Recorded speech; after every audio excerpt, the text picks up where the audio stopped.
Hello and welcome to another episode of the Adobe Creative Suite podcast. My name is Terry White, and in this episode, I'm going to actually address a user question from my Facebook fan page. The question was, what do I do to every photo? What are the 5 things I do to every photo? And that's, of course, a moving target because it's maybe 5 different things for a portrait versus a landscape image versus, something else. So, I'll start with the first 5 things I do to any portrait image. I'll say, 5 things I look for, 5 things I'll touch, most likely on every portrait I do. So, I'm starting in Lightroom. However, this would be the same exact thing if you didn't have Lightroom and you were just using Camera Raw because I, of course, shot this in RAW. So I start off in Lightroom in the Develop module, which again is the exact same thing as Photoshop's Camera Raw. So that you have the exact same sliders, the exact same techniques that I'm going to be doing. All right, so with that, let's go ahead and jump in. So I'm looking at a portrait here that I shot with some natural window light. And right off the bat, the first thing that would distract me from this photo is I'm not quite sure the white balance is right. Also, it's a little bit underexposed. So those would be 2 things I look for right off the bat. So let's see how I would adjust those. Head over to the Develop module, and again, if you were in Camera Raw, you would just do the same thing in your Camera Raw controls. And there is a white balance eyedropper. And again, there's a white balance eyedropper in Camera Raw, so you'd have the same thing. And I can also tell that I'm losing detail in the shadows here. Not as bad as I thought, but certainly losing some detail. And it's losing detail in the areas that I really wouldn't care about. But first thing first, the white balance is potentially driving me crazy. Now, there's a thing I say about white balance is that mathematical white balance, in other words, perfect white balance, the person is holding a gray card and you click right on it with the eyedropper and you get mathematically perfect white balance, doesn't necessarily mean it's good white balance, meaning it could be correct, but you still don't like the way it looks. So even though I don't have this person holding a gray card, I don't really have 18% gray to click on, I'll use a look for something that should be white or should be black and start there. Now, just because I might, even if they're holding a gray card and I get perfect white balance, that doesn't mean I'm going to like it. So let's see what I get. Now, this is one of the reasons I prefer Lightroom over Camera Raw is that as I hover in the different areas of the photo, I'm getting a preview over here on the left-hand side that's showing me what I would get if I were to click. So if I were to click in that area, that's going to really throw the color off. Maybe it's a creative effect and I want that. Actually, that would look actually pretty cool on this photo, but maybe we'll do that with a virtual copy. And but in this case, I do want something that's going to be a little warmer on this photo. So let's say I click here and it adjusted it slightly, maybe barely, maybe I can't even tell. Or maybe right there, and the white balance is, here we'll do a before and after, undo. Yeah, see, I almost liked it a little bit better the other way. So let's go back, Develop module, and I'm going to say right about there. So it wasn't that far off. It wasn't as far off as I originally thought. But let's say you clicked on the perfect spot and it's mathematically correct and you don't like it. Well, I would still go over to the temperature to dial it in a little bit closer to what I want. So if I wanted it a little bit warmer, I make it a little, I can make it a lot warmer, which that wouldn't be so bad either. Or I can make it a lot colder. But I get to dial it in. Even though it's not mathematically perfect anymore, it's more appealing to my eye. And that's what really matters. Okay, so first things first, I got the white balance where I want it, whether it's, again, 100% correct mathematically or not. The next thing I would adjust goes down into the tone controls. So I kind of group those all together as one thing. If it's underexposed, I want to adjust the exposure, I would adjust the exposure up a little. That's a little bit more appealing for me, right about there. And if I were losing detail in the highlights, which I'm not, there's no warning there, I would adjust the recovery. If I was losing detail in the shadow areas that I care about, again, I don't care about the walls, then I would bring up a little fill light. Now I might still bring up a little fill light because I did see a little bit lost in her eye, her iris, but that would be about as far as I would go. So 2 things. White balance was number 1. Tone controls, I would group those together as number 2. Number three, the third thing I do to every photo is I always, this is one of the things I do no matter whether it's a landscape or a portrait. I always crank up the clarity a little and crank up the vibrance a little. Now, a little, of course, is relative to your photo. So that's too sharp or too much clarity. I can start to see it in the bangs here where it's getting, here, I'll zoom in on it so you can see it a little bit better. Uh, that's less, that's more, that's almost too much. So you do, even though it doesn't look like it's doing a lot, it really is doing a lot if you zoom in on it and take a look. So I would go right about there. And we zoom back out. The next thing I would do is, let's see if we can pump up the vibrance a little bit. And again, let's go all the way down. No vibrance. All the way up. Too much vibrance. So I just crank up the vibrance. This is where we start it. Just a little bit, just to make those colors pop just a little bit more. So you got the idea. So those are three things I do before I even go to Photoshop. So whether I'm in Lightroom, which is where I usually am, I'll do those three things. Or whether I'm in Photoshop's Camera Raw, I'm going to do those three things before I even touch any other adjustments on the photo. Now, I've done 3 out of the 5. What's next?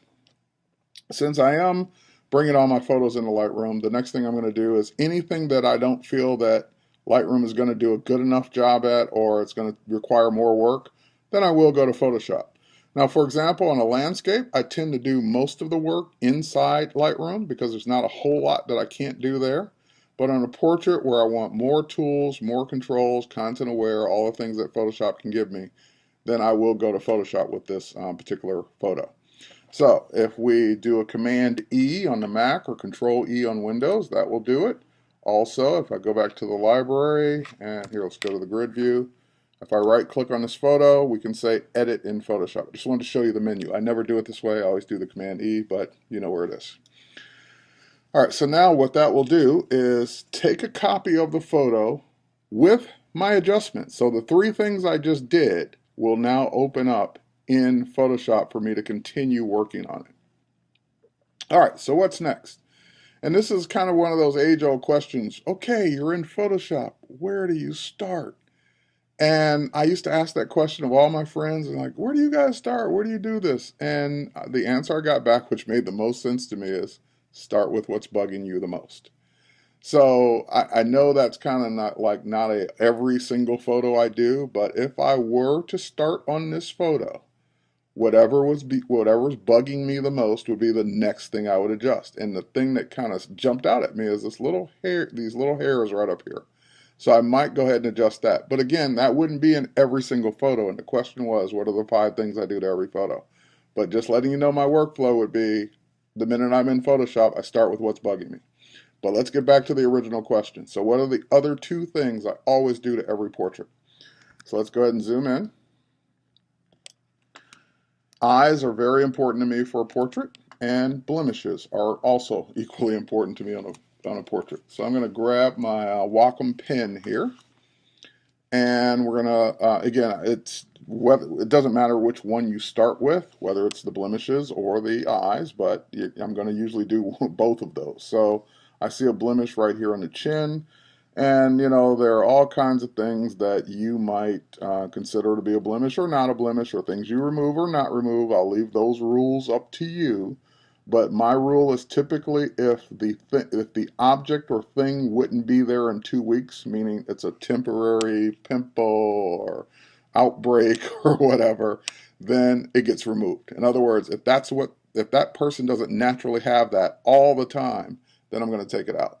And I may take out some things that they do naturally have all the time, but again, that would be a person-by-person case. But in this case, I'm using the spot healing tool, which also in CS5 is now content aware, so it even does a better job than before. And I would just start to go through the photo, taking out those little things that, again, you wouldn't notice on the person every time you see the person. So things that I would get rid of. And again, I would go through the entire photo, getting rid of. Now again, of course, we're borderline here. Some of these may be freckles, but guess what? They're coming out. and I'll let you decide on your photos what you decide to take out or leave in. That is totally up to you. There is no law, there is no rule, there is no committee that says you have to leave or have to take out whatever. It is your photo. You do what you want to do. It's between you and your client. Okay, so now that would be number 4. Let's say the blemishes. Number 5, I'll concentrate on this eye. Now, a couple of things with this particular eye. One, there is a hair going through it, which I may or may not like. In this case, I'm not liking. So again, I would attempt a little spot healing to remove that hair. And the spot healing with content aware is a whole lot better for stuff like this now. So I would just take that hair right out of there. Okay, oh, a couple little bad spots there, but easily enough fixed.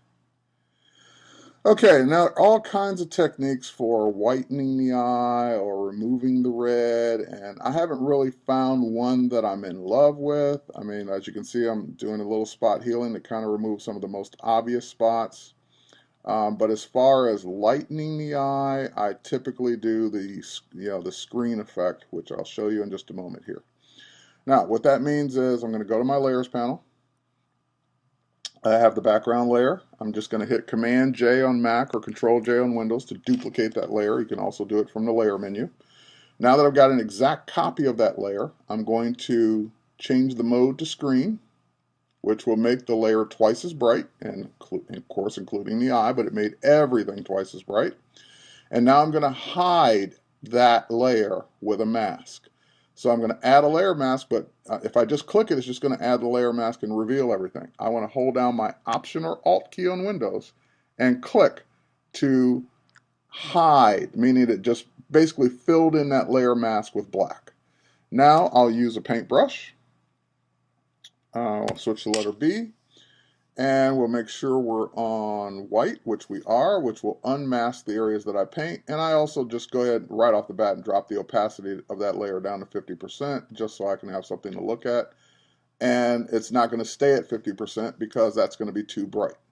So once again, we're just going to go in here, and of course I'm using a Wacom pen, which makes life a whole lot easier for this kind of stuff as opposed to a mouse, because it is pressure sensitive. And it allows you to get in a lot closer with a lot more detail than trying to do this with a mouse or, heaven forbid, a trackpad. Okay, so now I've whitened the eye, but it's too bright. I know that. 50% is always going to use, I shouldn't say always, but most times it's going to be too bright. So let's go out to 100% view. Well, not 100%, but where I can see the whole photo. Because that's what people are going to look at. They're going to look at the whole photo. Most people are not going to be zooming in on a particular spot. And when you look at the whole photo, that's where you can really make your adjustment. So 50% is too bright. 100% was way too bright. And I knew that. But that was just giving me a way to paint and know what I missed or did not get. So I would drop the opacity down to whatever you're comfortable with. My target is usually around 35%. Some people need less, some people need more. It depends on your photo. So right around 30, 35% is where I'm going to be. And again, that's not bright, that is bright.